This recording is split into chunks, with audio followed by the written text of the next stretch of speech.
Welcome back, listeners, and sorry for the little bit of a hiatus, but we are back, and now we're going to be doing kind of a season worth of episodes at a time. We have a season worth of voice actor interviews coming right on up, starting with our first guest. Our goal is to have about 10 of these running through probably the end of May, beginning of June, and then we're going to have a little bit of break, and then have authors. So I hope you guys are ready for this. We have some classics coming back, some new people coming in, and we're going to get ever closer to that 100 different voice actors on the show mark. But first of all, let's have a new voice actor on the show. Zach, tell them who it is. Symbols of flame carve themselves into the stone walls of our ancient sanctuary, and we pored over them for a message, not realizing their very identity was the message. Symbols of flame, fire, emblems, and so it was. We knew the esteemed Joe Thomas would soon grace us with his presence. Mr. Thomas has lent his considerable talents to the Fire Emblem series across multiple entries, including Fire Emblem Heroes, Shadows of Valentia, and Three Houses. But his video game credits don't stop there, for Mr. Thomas has left his mark upon Fragile Dreams, Farewell Ruins of the Moon, World of Warcraft, Marvel Ultimate Alliance, and even Diablo 3. But Anime 2 is better for his voice, and he has lent not one, not two, not three or four, but 5 different voices to the world of Hunter x Hunter and the feature film Hunter x Hunter Phantom Rouge. Needless to say, we're more than happy to be granted the honor of Joe Thomas's company and conversation. Mr. Thomas, step forward through the hallowed doors and accept our warmest of welcomes to the Fanitarium.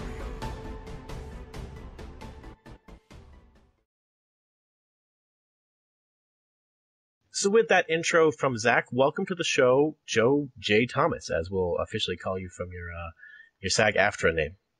Yeah. The J is real. I have actually 2 middle names that are J, and nobody guesses them. So,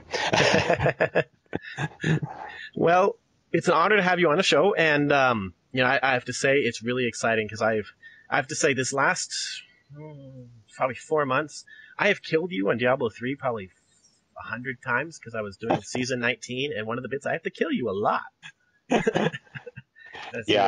That's what I get for being the first boss. Yeah, and when you do the seasons, you kind of just bounce around in adventure mode, and every level you have to kill you, and you do bounties, I have to kill you, and I've killed your king a lot, though it's a pretty awesome voice, so it's a nice one to go talk to. Yeah, he's a hoot. He's the one where I got that's King Leoric, the Skeleton King. That's where I got the line on my website. If you play video games, you've probably killed me. Because that one was, I'll start from the scratch. I got cast as King Leoric, and then we did the Skeleton King, and then it was in development for nearly 4 years before it was released. So I couldn't say anything about it for 4 years. And when they released it, they had a release party at Blizzard, which was awesome. So it was a bunch of voiceover people and production people and the programmers and the QA guys. And we're sitting around signing posters for people. And a QA guy comes up and he says, You're King Leoric. I said, yeah. He said, we ran some statistics on you. In the first couple weeks, you were killed over 700 million times. And I really don't know how to react to something like that. But apparently I get killed for a living, so. Well, you are an early villain, which means you're going to die a lot. And of course you pop up. You even popped up in Reaper of Souls a bit too, which is we got more of you, so yeah, keep you employed. Heroes of the Storm. I'm in there. Yep. And they did a custom skin where I'm a janitor. I don't know if you saw that. I don't remember that, but that's kind of awesome. He has a mop instead of the giant cudgel, and he rides a giant bar of soap. Well, this is coming back now. Yes, I remember this now. Yeah. And instead of when he does the normally he casts a spell and there's 3 walls that come up around you so he can beat you senseless. But in this one, a bathroom stall pops up around you. Awesome. They are infinitely creative there. Yeah, and just looking at other things you've done, people have definitely killed you in a lot of games. Even recently, you were in Astral Chain, which was a nice little surprise for Nintendo actually to get, I believe. You were Professor Oak in Pokemon Masters, so you took over a fairly iconic role that's been around for 25 years now. Yeah, that one was a surprise, but that one, the studio actually called me up and said, we'd like you to play this role. And it's one that I didn't directly audition for, but I'd done a similar voice, or a character with a similar voice in the past, and the studio that produces this keeps all those voices on file. So they said, we need somebody who sounds like this. And I guess the director or the producer said, let's take a listen to Joe's stuff, and they found me. So yeah, because it's kind of interesting, because like Stan Hart and I believe James Cathcart did that for mostly everything. Mm-hmm. And then Kyle Bear's done it for Origins. We've talked to him about that one. And then now, you and I must say it was Benjamin Diskin did it in the last couple times. Yeah. So it's interesting. It's evolving. And the only other one the only other person I know that's directly that's done it is Kyle, and he's a hoot and a half. He's a great guy. Yeah, we've had him on a few times. It's when you go from Big the Cat to Gohan, it's pretty awesome. Yeah. He is larger than life at conventions too. If you do Dragon Ball Z, you have to be able to scream, so you have to be larger than life. Because as I learned from, there's another actor, J. Michael Tatum said his initial thing on the show was, how long can you scream? And then when he was done, I think it was like Sean Schmel came up to him and shook his hand and says, welcome to the show. You passed out your first time. Wow. And he doesn't even have a loud screaming character in that show. His is a moderate screaming character. But yeah, you've done, for people who don't know, you've done a lot of anime roles. Hunter x Hunter, a show which I'm watching recently, Record of Grand Crest Roar, which I've been watching when my kids are asleep. You do Fire Emblem games. You've done, Kingsglaive, the movie in the Kingsglaive Final Fantasy 15 movie, which is an interesting which if you haven't seen it, folks, see it after you play the game. It'll make sense. Are there spoilers in the movie? Because I haven't watched the movie yet either. The movie fits in after, so you go to end of chapter 1, and then it's where the movie kind of fits in. It's like a cut, like they took a cinematic that would have been too long, and then they made it to a full-length movie. And so it makes more sense in the context if you've played the game. Yeah. And you've been in Xenoblade Chronicles X, which is a nice little. Well, actually, it's a pretty big game. Hearthstone. You've done multiple stuff with Blizzard. Are the different Blizzard teams different to work with, or do they pretty much work the same way no matter what game you're working on? They pretty much work the same way. For a while there was a slight difference in the back end, how they handled the contracts and things, because for example, World of Warcraft was such a long established game. They already had their contracts in place, but as they were working on Diablo 3, it was a brand new game, so they decided to come at it from a different angle, and that's all the behind-the-scenes technical details. For Warcraft, I think I ended up doing 3 or 4 of the bosses in that one, and they were each one of them was fun. One's a giant spider. One looks kind of like Thor. He's just massive. And then there's Arcurian. I don't know if you've heard him. I haven't heard Arcuria. I know the other two off the top of my head. He got a lot of play on YouTube, because when they were doing the casting notice said, we want him to have a voice like ice, like the wind. And I went, oh, sure, okay, I'll give that a shot. So he's almost no voice. He's all breath. So he's after some shaman and says, shaman. And that's the thing that gets made fun of the most is me saying shaman. But yeah, every one of their characters, they do pre-drawings and they discuss how the character fits into the world. There's different teams that handle just the world, just the background, just the game mechanics. It's a very intricate, complicated process for the way their worlds are built. Some of the games I've done, the game is self-contained, but I think with Blizzard stuff, it's so extensive that they have they have a war room there where they're watching as people are playing because they have to monitor players and make sure nobody gets out of line and things like that. But if you think about just the logistics behind that, watching hundreds of thousands of people play a game, it's got to be like being an air traffic controller. Yeah, you have to keep track of it. And then, of course, when something breaks, you got to be able to fix it very quickly. Yeah. And I actually came from a programming background, so that is the piece of games that I do not envy when release goes out or a patch goes out and all of a sudden everybody who's playing the game says, I can't play the game because of this patch. And the programmers, I'm sure, are working 28-hour days to get things done. But it comes with the territory, I guess. Yeah. I just realized one of your very first voiceover projects, you actually worked with Kyle Lieber. And I believe it's when Richard Epcar was Long John Silver. With Treasure Island. I remember that show. Yeah.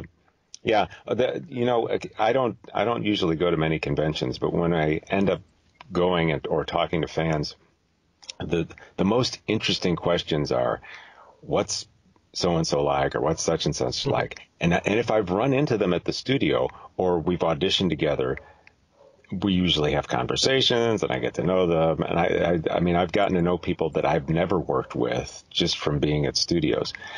But by the same token, they'll ask me about somebody who's in the same project with me. And I've never met the person. And because you go in, it's just you in a booth with 5 or 6 people out in the control room giving you direction. And then you leave, and then magic happens behind the scene where dialogue is combined, and it sounds like you were all in the same room. Yeah. Yeah. I haven't seen very many shows actually recorded with all this staff in the room. I think the only time I've ever seen that off the top of my head was stuff like Clone Wars. I know did it with as much of the cast as they could get together to do it. But have you done any shows like that? Because I know it's very rare and kind of expensive. I've done a couple, but most of them are movies. Like I did, there was a undersea movie called Sammy's Adventures, and they actually did a group read of the script so that everybody knew the entire story and knew how everybody was interacting with everybody else. Then they did a group record, and then all the pickups were individual. They just bring you in for the pickups because they figure you already knew the scene, and it was really hard to coordinate people. I think the Simpsons record like that too. Don't they get everybody to? Oh yes, I think they do. Yes, I've seen in a room that together. Well, I'll tell you, there is. It's interesting because you may not be able to tell it in the finished product. It may sound the same, but there's a vibe when actors are with other actors, and you can react off what they're doing. If they want any type of improv, it's an absolute necessity. So it gets reserved for long projects or movies. Kingsglaive, they didn't have. I was actually a few individual voices, and then they also have what's called a Walla group, which does all the background. Hooray, huzzah! So I was with the Walla group, and during the Walla, they'd say, "Joe, you're also this guy, so do these lines." And the Walla group would stand back and I'd do the lines, and then we'd all do some Walla. And so that's more of a group thing, and there are people who do that exclusively. Interesting. Yeah, I've noticed more recently when I watch movies in the theater that you see, if you wait long enough in the credits, you eventually see, special thank voices from, and there's usually a list of 10 to 20 voice actors in a good chunk of large movies. Yeah. They're either called Walla or loop groups, and if they're hard to get into, and if you can get into one, they work a lot. They work on a whole host of movies, because most movies, when they're filmed, you see a restaurant scene and it's dead quiet when they film it because they want to hear what the main characters are saying. Then they fill in all the other stuff later. The sound effects, the background conversations, all that is layered on after the fact, which is astounding when you see the finished product and you think, this sounds like everybody's in the same restaurant and there's a couple arguing in the back and the guys talking in the kitchen. That's all after. Yeah. Yeah. So one question I have is, knowing your resume, Mm-hmm. I know you said you haven't played or seen some of the stuff you've done, but have you watched some of your games you've done, like Dante's Inferno or Bulletstorm, where you're in a very interesting type of game? Yeah. Well, I'll tell you this. I am amazed. I am very thankful for the fans and the people who record and post these games and clips, and sometimes they'll extract voices from the distribution files and post it on YouTube. I'm an avid watcher of games. When I play games, I think the last major game I was in that I tried to play was Warcraft, and for me, the point of Warcraft is apparently to keep getting out of the graveyard, because I kept ending up there. And I went, well, I'm the Skeleton King. I guess it's fitting that I keep dying and ending up in the graveyard. Something to do with being old or hand-eye coordination or... Yeah. I like a good game of Parcheesi. Because, like, Dante's Inferno... I know it's a project that you've done other things with, but my goodness, that's a very... not the type of game I would play at my house personally, or let my kids play. Yeah. And it's a very interesting take on a very famous, property. Yeah. And, I don't know, it drove me kind of nuts when I was watching it, because it's like, I know what I've read Dante's Inferno and Purgatorio and... Yeah. There's whatever the last one's called. There's two, I think, that I did. One that was I had some roles in the game. Yeah, you were Dante in the game, and then you did Dante Audiobook? Yeah, the audiobook was a completely separate project, and that was my first audiobook, and it was a real challenge. I mean, doing Dante's Inferno is a real challenge, but also a real challenge because I did all the recording and the editing myself, which is tough. I mean, I know people are out there doing that 24/7, but that's a tough job. I'd much rather just be in the studio and have somebody else recording and somebody else editing and doing the QA, and performing is hard enough, but having your brain split where half of you is being the engineer and the other half is acting was hard. Yeah. Well, when it comes to Dante, also, it depends on who translated the version you're reading, because it's poetry. It's written it's really old, and so it depends on the translation how well you can do it. And I know newer translations have been better, because I've read some of the older ones, and they're harder. But it all depends on the translation, and that's not an easy one to read. It's like when you think you know the story of Troy, and you try reading like the full official version of the Iliad, and that's not what I thought I was going to read. Yeah. I find that I've been gravitating towards books of movies that I've seen, but never actually read the book. So I went back and reread Frankenstein and reread Dracula and realized that I didn't know the story at all, the original story, and that they've been Hollywoodized. And the same goes for a lot of the cartoon properties that have been taken over. I think the one that usually comes to mind is Little Mermaid, because, well, for one thing, I love the movie version. And then I read the original book, which is a grim fairy tale, and it's much darker, to say the least. Snow White, when it ends with them dancing in red hot slippers and birds pecking out the... Yeah, In the Cinderella, birds picking out the sister's eyes, and it's like, seriously. Yeah. Yeah, there's some hardcore heavy metal stuff in original story tales. Yeah. Well, I know audiobook wise, didn't you do the stage or the dramatized versions of like some of the X-Men stories? I did the stage version of an X-Men show that was in Jakarta, Indonesia, and that was a project where they were casting the voices for the show, and I had a bit of an insight on that. Let me tell you how the show went first. The theme park wanted to do a Marvel show, so they called up Marvel because they have to get officially sanctioned by Marvel. And they said, here's our idea for the show. We're going to hire acrobats and people who are going to do all the stunts. We need English voices that match the characters. So Marvel was working with the studio to cast people who sounded kind of in the general range of what it was. And so I got cast as, it was Professor X, and I think I also did Beast at one point. And so then what they do is they'd make a soundtrack, and then the stage show, they just play the soundtrack. And this is like any theme park show. You're watching the theme park show, and you're hearing the voices come out of the speaker. But the people on stage aren't actually saying any of those things. It's voice actors from somewhere else. And the tie-in was when I was younger, when I was in my 20s, I actually toured with a Wild West stunt group called the Tombstone Gunfighters.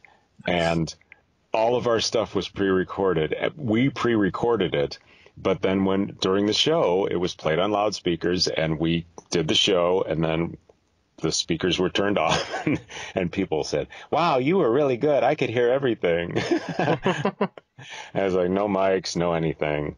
Made it a lot easier to do stunts. So, being someone who works in video games, in movies, with anime, and so on, you've pretty much run the gamut with, audiobooks and so on. Is there a specific type of voice acting projects you prefer? Because with dubbing, that's a very particular skill. You have to be able to match lips, you have to be able to match speed, and you have to say different things than they said in the original language, but still match the intent.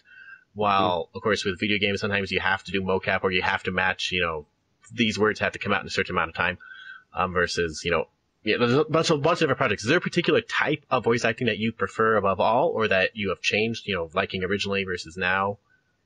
Well, I think originally I found anime to be the hardest to master because, like you said, you're reading the script, you're watching the screen, you're matching the timing, and then and somewhere in there you have to act.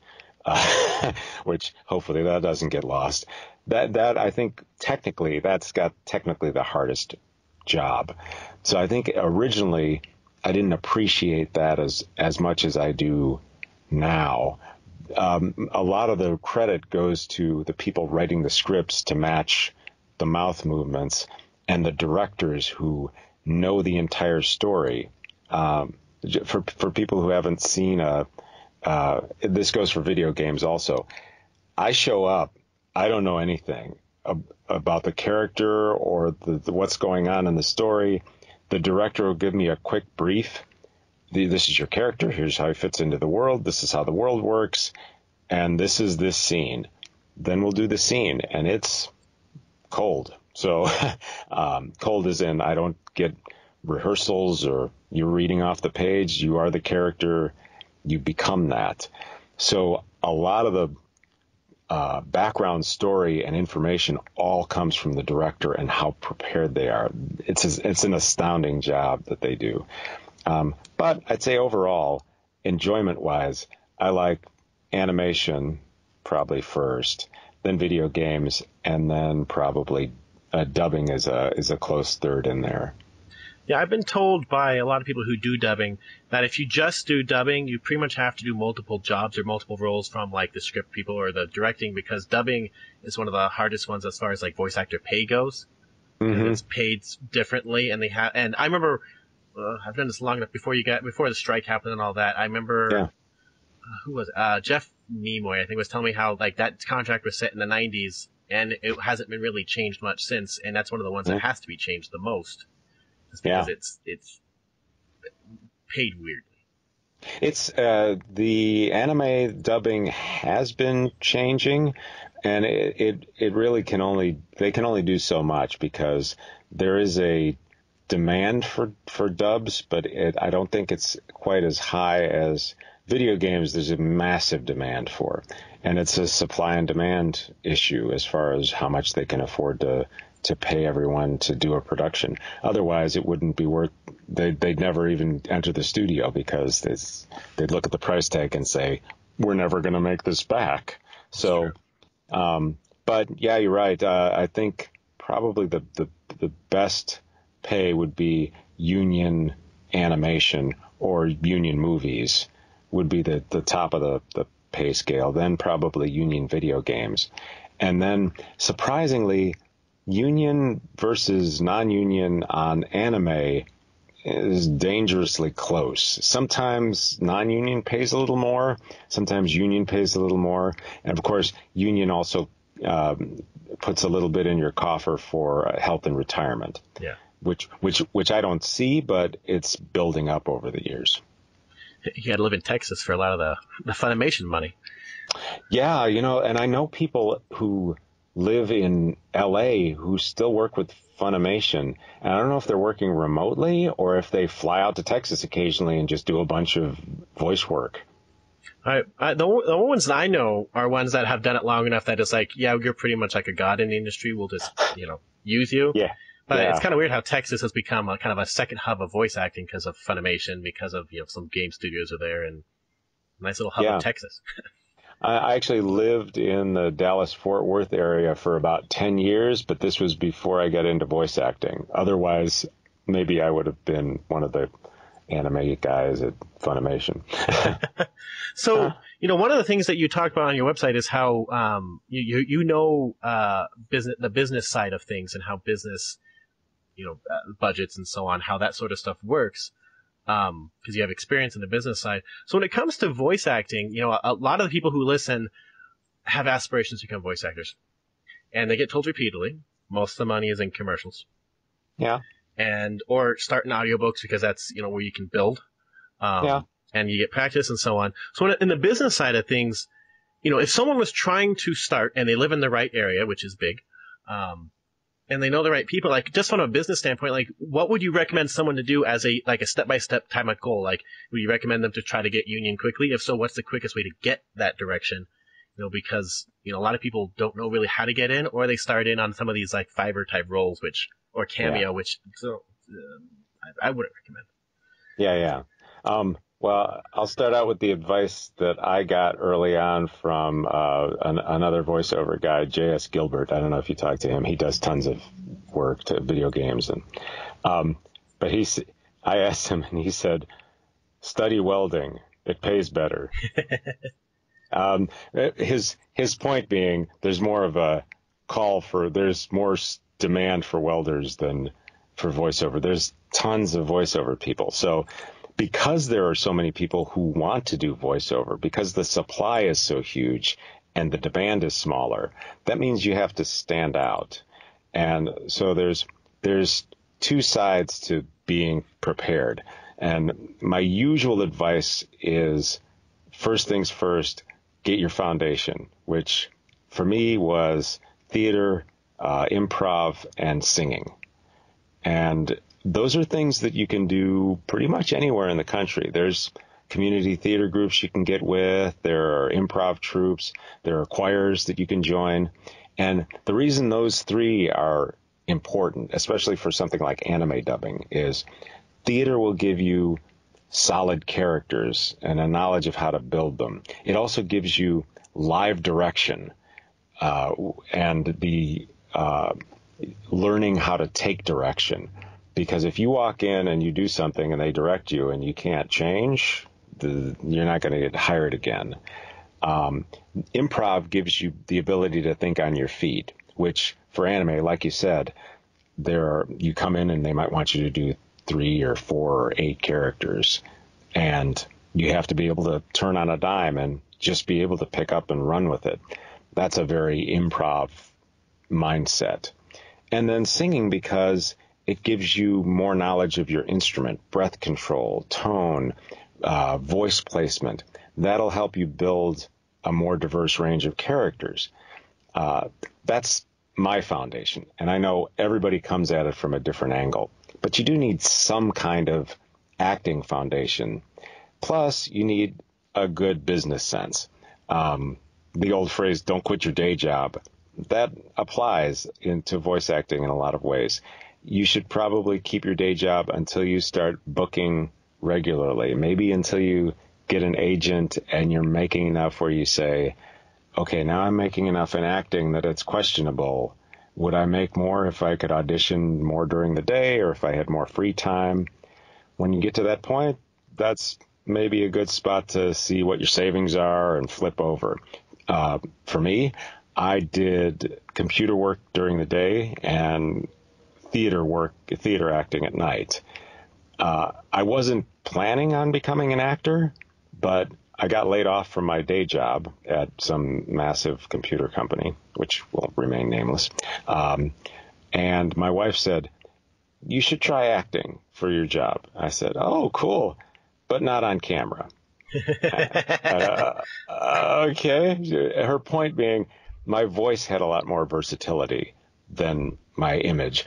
I can only play so many parts the way I look, but my voice can play all sorts of parts. So I was probably a bit over ready on the acting side. All the business information, how to run a business, how businesses work, that came from working in computers for too long. And it became an advantage. As for union, I'd say wait until you land your first union job. That will make you union eligible. You don't have to join yet. At that point, you can do non-union and you can do union. On your second union job, you're required to make a decision. Do I join the union or do I stay non-union? If you join the union as a full member, you can't do any non-union work anymore. That's rule number one for the union. There is a loophole, which I take advantage of and other people do also, called financial core, which says I'm paying the union for the financial core of what they do, negotiating, health and retirement, that type of thing. I can't run for office. I can't vote. I don't get the screeners for famous movies at the end of the year. I miss out on a lot of stuff by going that way. So that's a tough decision too, because the union does have a lot of things that they do for actors who are full members. If you work in a state like Texas, I believe, is still a right to work state. There, you could say, I don't want to join the union, but I'm union eligible, so I can continue to do union work. That's another loophole that people take advantage of. Probably a lot of the people at Funimation do. Yeah, I've met some people who do the financial core stuff where they said they have the ability to do both, which is helpful to them. And some video game companies after the strike, this moved very quickly to try to get those people. I wonder why. Yeah. Well, it's interesting. It's interesting though, because the larger game companies, at least, like Blizzard, there was a time when I was doing World of Warcraft and Diablo 3. World of Warcraft was non-union and Diablo 3 was union. And they paid equivalent. The pay was almost identical between the two. But the contracts were different, and the gaming contracts have gotten better over the years by going union. But it was interesting that one company had both at the same time. And you see that all over the place, like car companies. If you get hired for a national commercial, it's probably union. If you get hired for a local dealer, it's non-union. So yeah, what do you do? It's an individual. That's an individual decision, but you got to weigh all your options and be sure about it before you dive in. Okay. Well, I have a couple more questions because The one thing we like to do is we like to save some things for the future because people in your field always grow, always continue doing more stuff. I live in the future. But, you've done work in a lot of these videos that, because of streaming, that a lot of people have now found, these animated videos that come from, like, Eastern Europe. Oh, yeah. And, that my kid's like, let's watch that movie. I'm like, I've never heard of this movie. I know why now. But, you've done voice acting for some of these videos that people can now find. Like, I think one of them was called Space Dogs, I believe was one of them. Oh, yeah. And even some video games from Europe, like you were in the Dark Eye stuff with Draken Sang. Oh, yeah. Which I played most of those games, but they're definitely their own thing.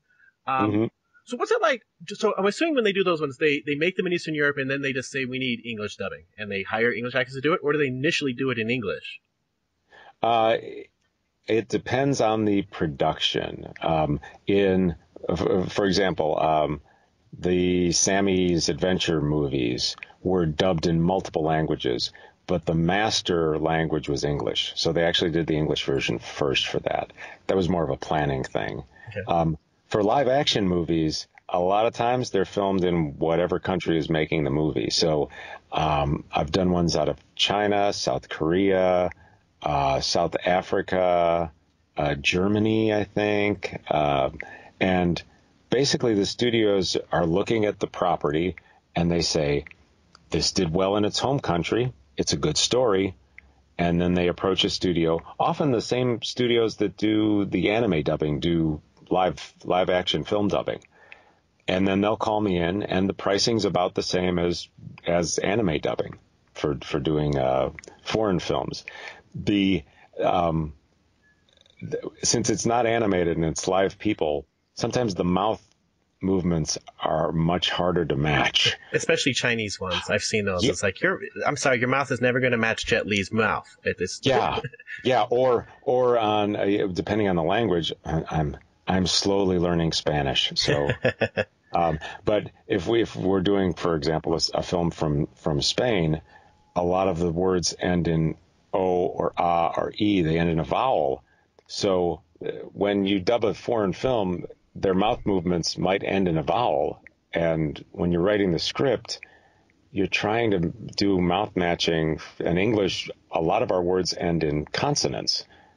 And it's the same issue with Japanese. There's a lot of Japanese words that end in a vowel.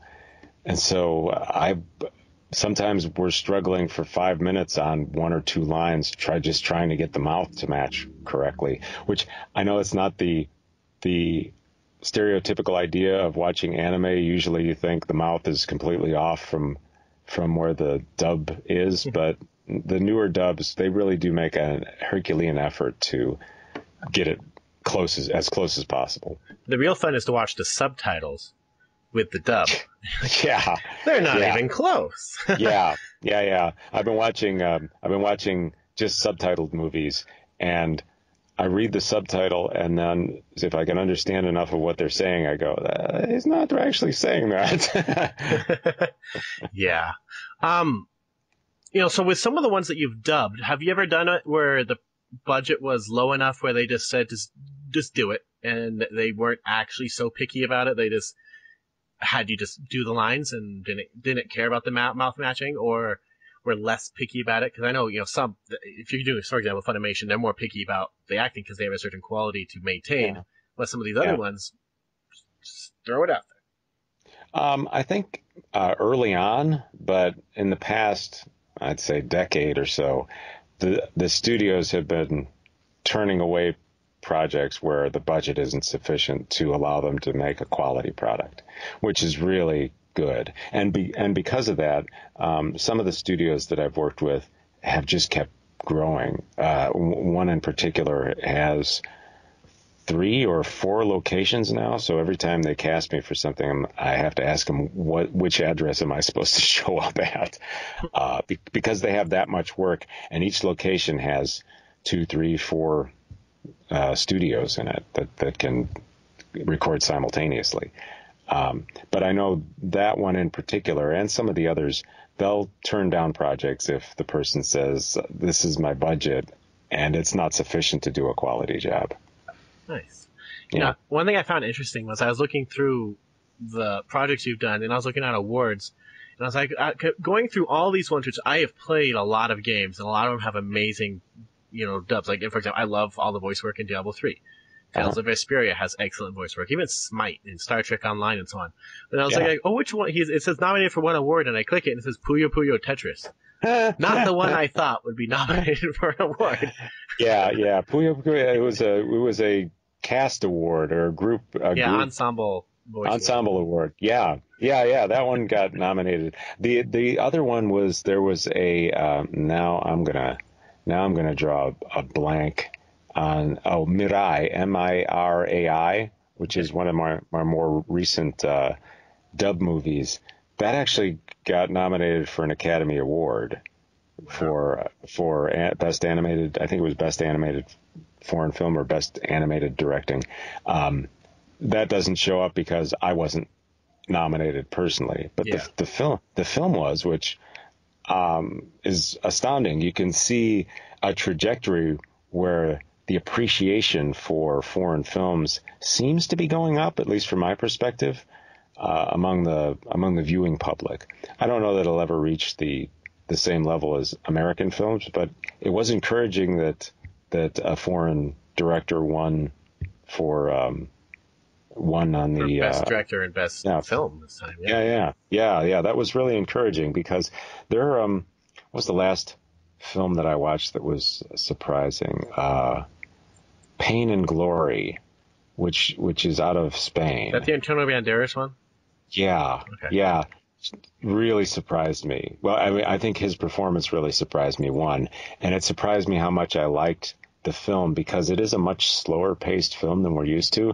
And there's no shooting or car chases it's a drama. So spoiler alert, if you're going to watch it, don't expect any of the usual Banderas stuff. But go for his performance or go for the quality of the movie. I think some of the foreign producers, they're really hitting the ball out of the park now. Well, like the last time I remember being really disappointed that a foreign film did not get nominated for Best Picture or Best Director. I believe it was the Yimou Zhang movie Hero. Oh, yeah. Because they got nominated for lots of awards, but it wasn't nominated for those ones. And I was like, that movie's like one of the most gorgeous movies I've ever seen. Yeah, and it's shocking the way it's done, and you don't even have to use words to tell the story. It's just art. Yeah.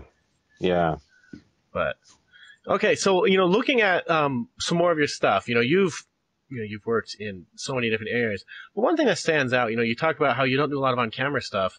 What was your role in Bones?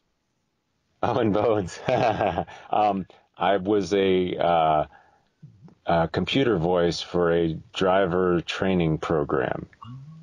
Yeah, it was voiceover. I only have a few actual on-camera credits, and those are back from the 80s when I did a film or two. Okay. Yeah. I was confused. Like, Bones? I've seen every episode of Bones. When I think of voice actors, like I know, what's his name? He's Solid Snake in Metal Gear Solid. Oh, yeah. But, Hater. He does on-screen and off-screen. I know... I'm going to remember these people by their roles. The guy who voices Wesker in Resident Evil and he's Legion in Mass Effect, he does, stuff on screen too. But, most of them I don't really see doing on screen stuff very, very much, or live stuff, I should say. It seems like most people are on one side or the other, but there are some who straddle very nicely. A friend of mine, David H. Lawrence, the 17th, that's his official name. Wow. He does a lot of audiobooks and a lot of voiceover work, and then he also does on camera. He was on Lost. He's got a very active on camera presence too. My wife has recently been kind of pushing me in that direction because now she thinks there aren't guys who look like me that are fit at my age. So I guess the gym has paid off somehow. Well, and another role that stands out is a game, when it came out, I remember renting it, and I didn't think the game itself was fantastic, but the game led to kind of a resurgence of both these franchises as far as fighting games goes. And you're in Mortal Kombat versus DC Universe, which of course eventually led to Injustice and led to Mortal Kombat kind of reviving itself. Yeah. And you have to play Lex Luthor, who is always an awesome character to play, no matter who plays him. And I think you were also Shazam, weren't you? Yeah, I was one of the elders. It's not the superhero. It's the guys who give him his power. I was Shazam and Luthor and I think one other incidental character in the game. I loved playing Lex Luthor. He is deliciously evil in a very businesslike way. He was a hoot. And watching the franchise just take off, I went, wow, that is amazing, because that was the first crossover. And I remember I actually did get that one for my Xbox when it came out, and it was a fun game to play too. Had a lot of the standard Mortal Kombat things, but I think Lex Luthor's kill was he touched his pad on his arm and he called in a missile strike from space. And I went, oh my God, that's a great kill. And being Lex Luthor, that means it's another role where you can say, look, I've played this role too with, people like Stan Jones was back in the day. Clancy Brown's done it a lot. Yeah. Powers Booth has done it. James Marsters, Kevin Spacey, of course, has done it. Kevin Michael Richardson. Oh, goodness. I think Rainn Wilson does it now. Oh, really? Okay. Oh, yeah. I think he just did. He's in the new role right now. A movie that's coming out really soon, Apocalypse War, I think it is. Jason Isaacs has done it.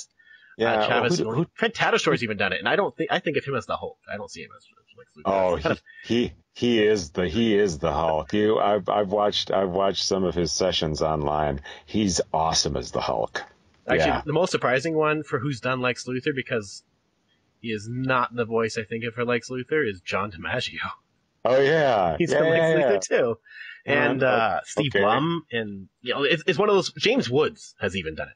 It's one of those ones that's like, look, you all just look, we've all done Lex Luthor, and the thing is, you see Lex Luthor, and I've never had a time where I've seen Lex Luthor in a role and go, I don't think that voice works. It always works because you guys have such a knack on what that particular Lex Luthor needs. And, who did it in Smallville? Who was it? Tip of my tongue. Darn it. This is going to be off the top of my Michael Rosenbaum. Yeah. He did a great job too. Yeah. It's kind of amazing. It's one of those roles that people. It's like the Joker. When people do the Joker, they always take it seriously. Yeah. And people remember it, and you've added yourself to one of those kind of iconic roles out there. Less people have been Lex Luthor than have been in space. I never thought about that. I don't know that that's true, but I just thought I'd say that. It's probably very true, because I think they send up 6 to 10 people to space a year, so pretty safe on that one, I think. But with Mortal Kombat versus DC Universe, that was one of the first times I actually really started connecting with who voice actors were. Because that's when I was like, oh, that's Richard Epcar. He's being the Joker. That sounds different than I'm used to hearing, because I grew up with Mark Hamill being the Joker always. Yeah. Tara Platt was on there, and I know her, now because of she's married to another very awesome voice actor. My son watches every Ben 10 episode, so I know Yuri Lowenthal pretty well. Yeah. But Kevin Delaney and Josh Phillips, a lot of these people, Dan Washington, a lot of the people that I started really noticing with that game, and of course now things have. We know a lot more about voice actors now than we did then.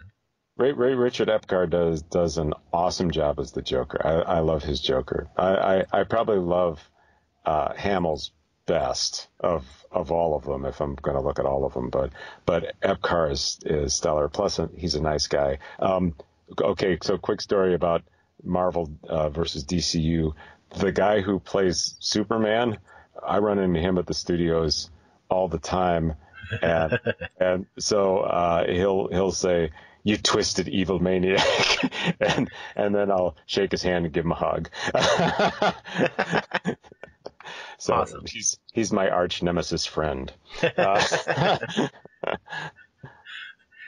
So, with all these ones, you talk about how he's your arch nemesis friend, and you've done roles in so many different fields of voice acting that you've kind of touched pretty much every different how should I put it, kind of batch of voice actors. Because with anime, of course, there's a group that tends to do a lot of it. Video games, there's a group that tends to do a lot of it, especially certain studios. anime video games, of course, different than say EA video games and so on, and of course standard animation. And so, one thing I really like about voice actors is you guys are all some of the most nicest people on the planet. Like, you like to talk, you like to get to know people, and when it comes to voice actors, they don't say, pay me $10,000 to be on the show because that's what I'm worth. Yeah. But I just really like how you've touched all these different groups that are in voice acting, and I imagine you've probably made friends among a lot of them, or all of them. So when it comes to voice acting, though, so who are some of the ones that inspired you? Like, especially when you started, who are some of the people that you said, okay, I like that type of either ethic or that type of voice or the way that he has trained himself, or she? I'm probably at the core, I'm probably a Mel Blanc kind of inspiration for the general breadth and variety of voices that he does. I think that was probably the start of it. But after him, I started to notice and replicate other interesting voices that I found, Boris Karloff or Vincent Price or Curly from the Three Stooges, even the Professor Oak for Pokemon. That, for me, he's based on a real guy named Julius Sumner Miller who did physics lessons on Canadian TV when I was growing up. And his voice, his real voice is, well, I have in my hand an empty beaker. No, it's full of air. And he would say things like that, or he would write an equation on the board, and he'd explain part of it, and he'd say, I'll leave the rest of this for you to figure out. So it's a modification of his voice that turned into, Professor Oak, who's a little bit more sane than that physics professor was. But each one, you can craft new characters by taking these other impressions that you do. You can even take a bad impression and make a good character voice out of it. So one of the last things I want to talk about is, I've talked to some voice actors like Tom Kane, who their bread and butter is the fact that they can mimic people's voices, especially specific people's voices like Morgan Freeman and so on. Mm-hmm. Would you call yourself, how would you describe it, an actor's voice actor, or more of the mimic one who can hear things and then just create voices? Like Deep Badly Baker, for example, can hear things and create monster noises by just, spitting out of his mouth, and, there's an alien for you. Would you call yourself like an actor's actor who likes to get in roles and create them, or are you one who can hear things once and mimic whatever you can? It's more. I'd probably have to listen to it more than once, but I am a fairly good voice match or mimic. If it's within my vocal range and I can match the tonality, I can end up. I've done voice matching for some people where you go, okay, how does he do Harrison Ford, Steve Martin, and Vincent Price for a voice match? But those are three of the people that I've gotten hired to do, which is a weird thing. Not for the same movie, though, right? It's not. No, not for the same. Mix Harrison Ford with Vincent Price and see what happens. Harrison Ford and Vincent Price. Wow, I'd end up with Vincent Price because his voice is just awesome. His voice is dominant. Yeah. So if Disney ever brings back Great Mouse Detective, they go to you to play his character. I would love that. That would be awesome. Because I was just thinking, I've never heard someone who can voice match. Like, I know one of the big ones they have trouble voice matching is Tom Hanks. That's why they use his brother for the most part. They have to match him. But like Harvey Fierstein, has anyone tried matching him? Wow. I've never thought about that. Because he has sounds like he smoked his whole life. Yeah. Oh, yeah. Yeah. Well, I'd probably end up sounding like a 65-year-old woman from the Bronx if I went to match Harvey, just because he's so much down here and there's so much gravel, darling. So. That's awesome. Yeah, because it's kind of amazing to hear people who can literally mimic whoever they hear and just create things out of thin air. Then there's the ones who also can do equally impressive. I am, just say the Joker. I am the Joker, and I'm going to create this Joker voice myself. I'm going to become this character myself without matching other people. Yeah. And it's a totally different skill, but it's all in the same field. And people are awesome at both of them. And it's impressive to see, where people find their niche. Because as you said, you have to be really good at something specifically. Yeah. And that's when people find you. And so people specialize in something and they get really good at it. And that's where they go. For me, it's often, what does the project call for? And I'll give it a shot. And sometimes I get cast for things where I don't see myself as the role, but I end up getting it. There was one in particular where it was an MGM Grand Casino commercial, and it was, come to the MGM Grand at Foxwoods, and I did it kind of as a mockery of those commercials, and then got cast for it, and I went, okay. And another one that worked like that was I did a mockery of NPR, This American Life. Next time on This United States Life. And that I ended up using for the actual show, This American Life, because they needed a segment where they had somebody sound like that. I went, okay, I'll do that. Well, That's funny. You never know. It's weird. That's where the improv comes in. Just the ability to dive in and play with it. And sometimes you get something, you get an audition and they say, give this a try, and I'll work on it for 30 minutes or an hour, and I'll say, I'm not getting any closer to it. I'm going to let this one go. You have to know where to cut your losses too. Yeah, and with voice acting, you're always seeking your next job because you never know when things are going to go. You never know if you're going to get a yes. You never know if you're going to know. If you're never trying out, you never know where your next money is coming in. I'm hoping studio contracts come back. Yeah, but from what I hear, they're kind of like video game composer contracts. They don't keep them. They don't keep people long term usually, unless you're like Lin-Manuel Miranda, and then you're like chained to Disney somewhere. Yeah, keep you in a basement until they're done with you. But it looks like though you've definitely been keeping pretty busy, and I imagine you probably have stuff even right now that you cannot talk about. Yes. Coming down the pipeline. And the way voice acting goes, as you said, it could be 4 years from now that they release it, or it could be next week, and we never know. But we do look forward to hearing some awesome roles coming up in the future. Yeah. They'll pop up on my IMDb or on my website or on my Facebook thingy.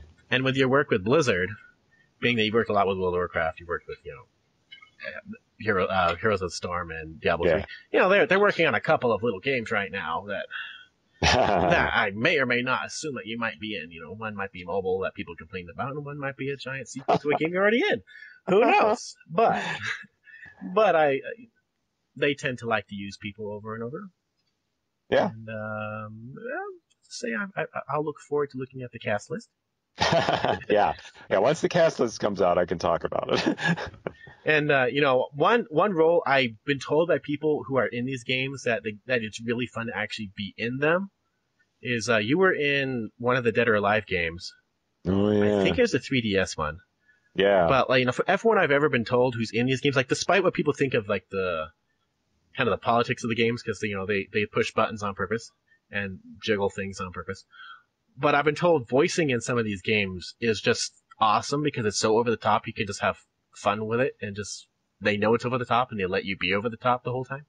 Yeah, it's the pro wrestling of video games. Yeah, yeah. Just cut loose and have fun with it. The funny part was I did now I can't remember the character's name. I did that character who's Bass. Yeah, Bass Armstrong. I did him in one game, and then Patrick Seitz, who I work with all the time, did him in the next game. And so there were two Bass Armstrongs in the room next time he directed me. I said, "You're Bass Armstrong." Yeah, he's a hoot too. Yeah, that's one thing. You guys all seem to have a lot of fun with each other because though lots of people will play the same role. Oh yeah. You guys all acknowledge the stuff that other people did with it. For example, as fans, we like to be opinionated about. We'll go back with the Joker. Who did a good Joker, and a lot of people usually just latch on to Mark Hamill and refuse to even acknowledge anyone else exists or did a good job. While when I talk to voice actors, they go, "Oh yeah, I like that one. I did something different because they required something different, or yeah, I did that person's one too, though, and everyone did something different. Troy Baker's not trying to be Mark Hamill. Epcar's not trying to be Mark Hamill. Yeah. John DiMaggio did it once, and that was that he was being Bender. Yeah, that was not Mark Hamill. That was if Bender became the Joker and killed people with a crowbar, which is very believable too. And it's just awesome. But we are just about out of time. So if people want to track, to talk to you more questions or see what you're doing or wait for these updates when they pop up, where do you want them to go? Well, they can visit my main website is joeactor.com, and that'll get updated along with my IMDb listing is on there. And if they want to read my weird creative blog, it's joesdump.com. It's literally like my mental creative dump. It has dump meaning like dumpster, or dump meaning like you took a giant poop? I took a giant mental poop on the on the blog. It has a separate section that's just VO business, which if they look at that, it has advice on voiceover and my opinion on different voiceover commercials, things like that. The rest of the blog is all over the board. It has parody songs, it has poetry, it has my midnight rants. I used to post every Monday, but now it's whenever I feel like it. So fantastic. We look forward to seeing. We look forward to seeing what comes up, and I'll be paying attention to Blizzard whenever they make their next game, because it could take a year, could take 4 years, could take 10 years. StarCraft. Yep. But we look forward to seeing what you're doing, and we look forward to perhaps having you on again in the future to talk more about your projects and what comes down the pipeline, and see what listeners want to know.